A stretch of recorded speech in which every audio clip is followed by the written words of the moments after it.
tengah berkah Ramadan, ada satu hal yang nggak boleh pernah kita lupakan, yaitu keselamatan. Jadi yuk kita bahas bareng-bareng gimana caranya menjaga diri dari kelelahan, supaya ibadah kita lancar dan kerja kita tetap aman. Materi ini untuk kita semua, ya, baik tim mod, maintenance, maupun seluruh rekan-rekan kontraktor. Kita harus ingat, keselamatan itu bukan cuma tanggung jawab perorangan, tapi komitmen kita bersama.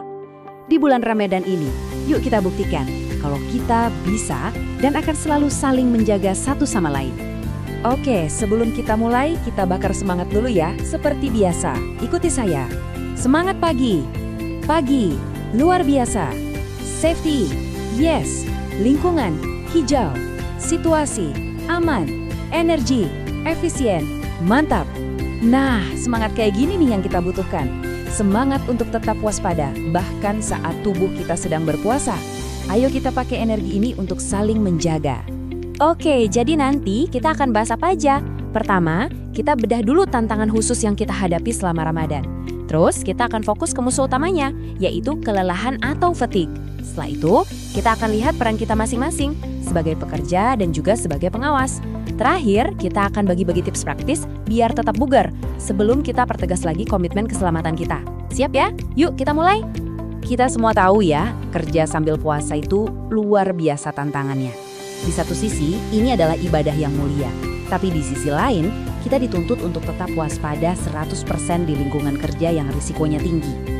Penting banget untuk kita akui tantangan ini supaya kita bisa mengatasinya bersama-sama. Jadi gini, intinya simpel. Pola makan kita, pola minum, dan yang paling penting, pola tidur kita, itu semua berubah drastis kan? Nah, perubahan ini kalau kita nggak kelola dengan baik, bisa langsung menguras energi kita dan berujung pada kelelahan ekstrim. Dan ini bukan sekedar lelah biasa loh, ini kondisi yang secara langsung meningkatkan risiko kecelakaan di area kerja. Sekarang, kita masuk ke intinya, fatigue atau kelelahan. Penting untuk dipahami, ini bukan cuma soal ngantuk.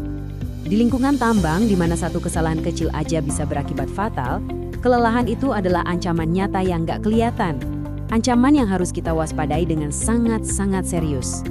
Jadi, apa sih sebenarnya fatigue itu? Coba bayangin deh, otak kita itu kayak komputer yang RAM-nya penuh.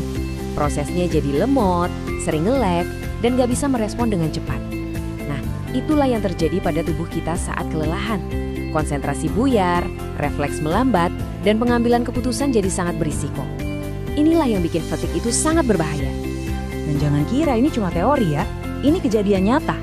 Coba lihat ini, tanggal 2 Februari 2026, salah satu rekan kita, operator DT, mengalami fatigue.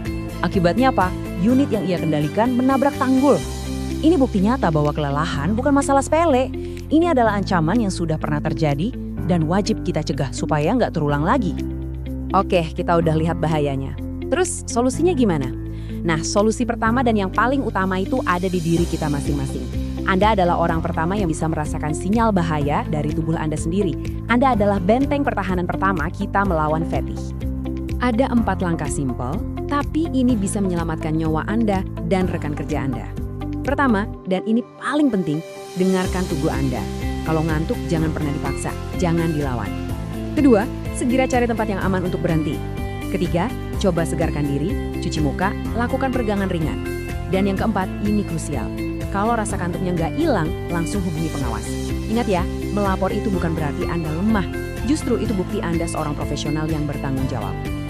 Tapi, kita nggak sendirian. Keselamatan itu kerja tim. Tanggung jawab individu itu nomor 1. Tapi kita juga punya sistem pendukung.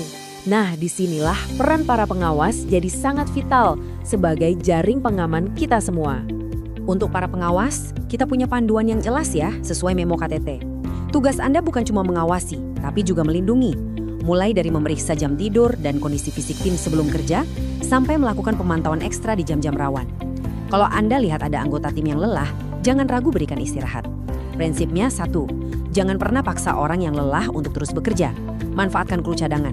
Ini adalah sistem yang kita bangun untuk memastikan gak ada yang celaka karena fatigue. Oke, prosedur di lapangan sudah jelas. Tapi, pertahanan terbaik melawan kelelahan itu sebenarnya dimulai dari rumah. Apa yang kita lakukan saat sahur dan berbuka itu sangat menentukan energi kita selama jam kerja. Yuk, kita lihat beberapa tips praktisnya. Kuncinya itu simpel, cuma 3, cairan, nutrisi, sama istirahat. Pastikan Anda minum air putih yang cukup dari waktu berbuka sampai sahur. Jangan pernah lewatkan sahur. Dan pastikan menunya seimbang ya. Lalu usahakan tidur lebih awal dari biasanya. Selain itu, kelola energi Anda dengan baik, kurangi aktivitas fisik berat di bawah matahari. Dan kalau punya kondisi medis tertentu, jangan ragu untuk konsultasi ke dokter. Kebiasaan kecil ini bisa bikin perbedaan besar. Baik rekan-rekan, kita sudah bahas risikonya, solusinya, baik di lapangan maupun di rumah. Sekarang, mari kita satukan lagi pemahaman dan pertegas kembali komitmen kita bersama di bulan yang suci ini. Coba kita renungkan sama-sama kalimat ini. Puasa itu kan mengajarkan kita disiplin dan menahan diri. Semangat yang sama persis harus kita terapkan pada keselamatan. Jadikan Ramadan ini momentum untuk melatih disiplin kerja kita dan meningkatkan kepedulian pada rekan di sebelah kita. Saling jaga, saling ingatkan. Itulah esensi dari kerja tim dan juga esensi dari Ramadan. Terima kasih banyak atas perhatiannya. Mari kita jalani bulan suci ini dengan penuh berkah, produktivitas, dan yang paling penting, dengan pulang ke rumah dalam keadaan selamat setiap hari. Selamat menjalankan ibadah puasa Ramadan 1447 Hijriah. Ingat, safety first always.